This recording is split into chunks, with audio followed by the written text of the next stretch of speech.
jaarsa walabaa ta'uuf nan hojjedha yoo jedhu Ameerikaa gamtaa Awurooppaa fi dhaabbati mootummoota gamtoomanii murtii kana jajuu simachaa jiru guyyoo waariyoo bal'isesinitti.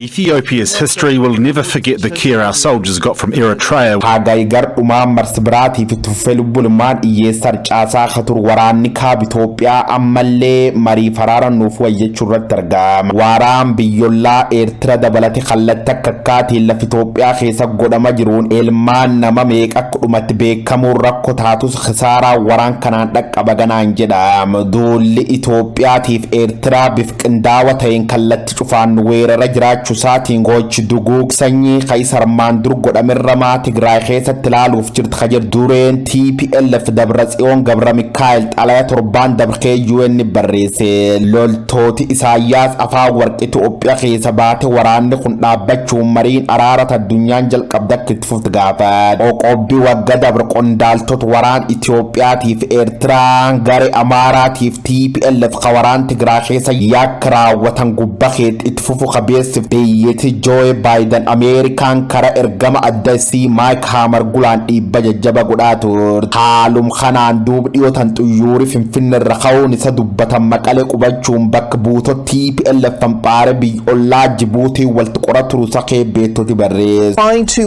lay the groundwork for some sort of peace talks. Gareen addibilis baasa uummata Tigraay xalaya khalees dilbat fulbaan kudhanii tokko faqqorte maxxansitee marii araara dhaabbat gamta Afrikaa dursaa jedhanii fudhadhi jechuun si oduu midhaaduu je. TPLF farmaan dur jaarsumma gamta Afrikaa kan mormoon pirezidaanti Keeniyaa Buuru Keenyaataa Ameerikaaf qaamolee bira malee gamta Afrikaa kan hin fudhadhi jette dadhabane. Amma garuu marii araara ta United States of Americaatti sponsortee Djibouti gaggeessuu jir jedhan tanaan bakka buutota Lamgeetaachoo Raddaatiif Jeneraal Tsaarqaan Gabratinsaay filachuu si xalaya banaa hawagga aara Itoophiyaa ilaalchisuun gad lakkiftee mirkaneessite jirti. Wagga haaraw Itoophiyaa jechuun barkuma 2015 kanan nagaan bu'e sagalee dhukaasa dhagaw dhiisuun hawwiteen kajete TPLF. Mariin araara gamta Afrikaa tun jaarsa walabaatiif qaamolee tajabdootaatiin deeggaramte jennaan dhukaas waloo kamuu dhaamne gar nagaa dhufuuf qophii jir jechuun labsiit. Uggurri uummata Tigraay irra kaafame qarqaarsi namooma bana godhamuun tajaajilli bu'uuraalee kanneen akka baankiif ibsaa akka deebuuf khagaafatti gareen Tigraay tun mariin araara khagodhamuuf jirtu tun qaamolee hundoof keessatti hammachuu qabdi fajechuun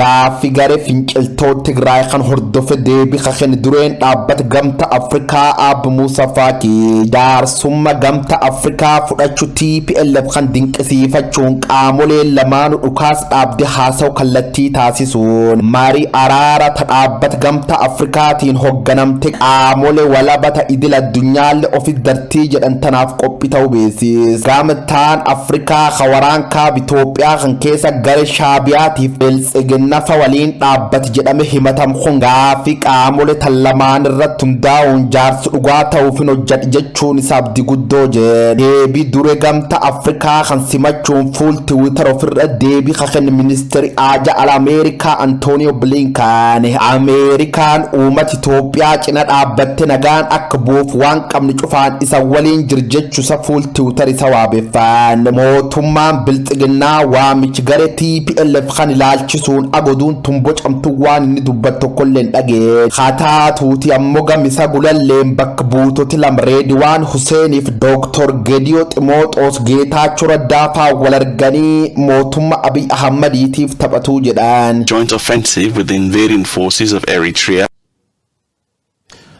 Araara TPLF waliin taa'uuf jalqaba humni waraanaa TPLF ijaarratti diigamuu qabaa jedhan deetaa ministeera nagaa obbo Taayyee Danda'a karaa fuula Twitter isaanii.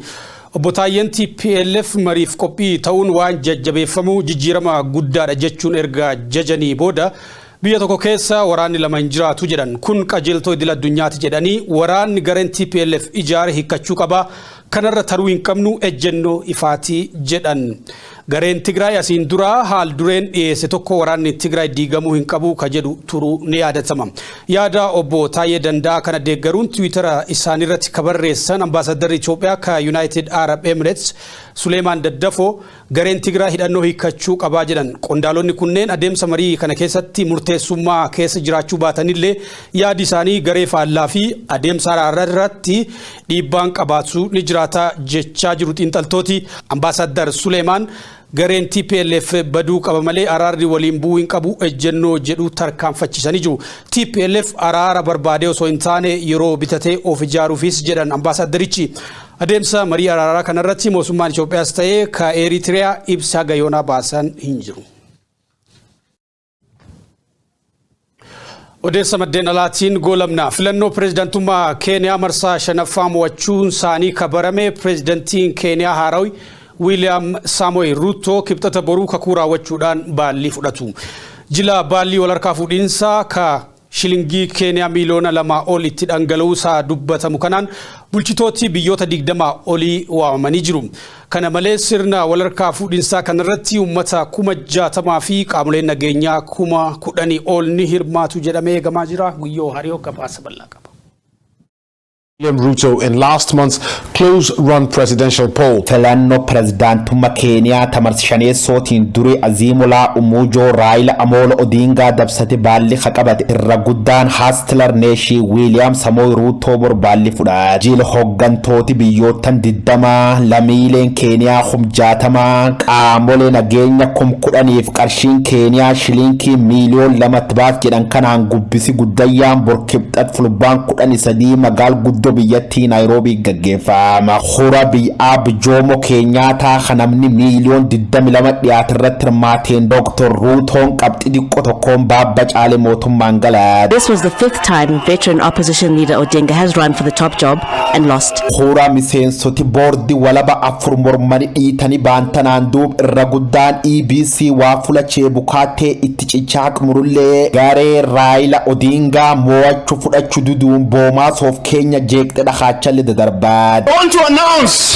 to the nation that Bomas of Kenya is a scene of crime. Taimo William Ruto goti filannoo kana waa fuula cheebukaateeti jedha. Raayila Amolo Odingaa immoo inni abba irree kakura hisaamsis waan taateef goototi miseensoti Juuliyaa Cherereetiin durfaman afran jechuu waacife dadhabani. Dubbiin filannoo duub akkum seer biyyattii tutaaltema murtii dhaqqabdi. Miseensota abbooti seera torba hiriirsisuun dubbi ilaalaa katur pireezidaantii murtii waligal Keeniyaa Chief Justice Martha Koome hoomiin garee Raayila Odingaa dhiyeeffate bishaan hin kaaftu waan taatee pireezidaantiin Keeniyaa Haarawi gurba goskaleenjii William Samoei Ruto jechuun murteesse. Dubbiin kura kana duub asuma murtii keessatti obbaate bira galaani. Duree paartii mormituutiif gameessi siyaasaa Raayila Odingaa aangoo fiduuf dhammaa katur pireezidaantiin Keeniyaa duraanii Uhuru Kenyatta mo'achuu ittaanaaf iriyyasa Ruto akkasi bahe mormuun jech congratulation jetullet waaqaat. It is not